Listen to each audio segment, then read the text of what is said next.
Yan aking next na niluto.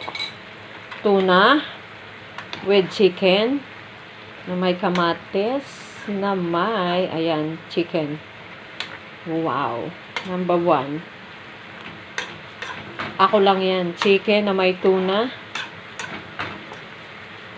na may upo. Yan na. Yummy. Sarap. Yummy.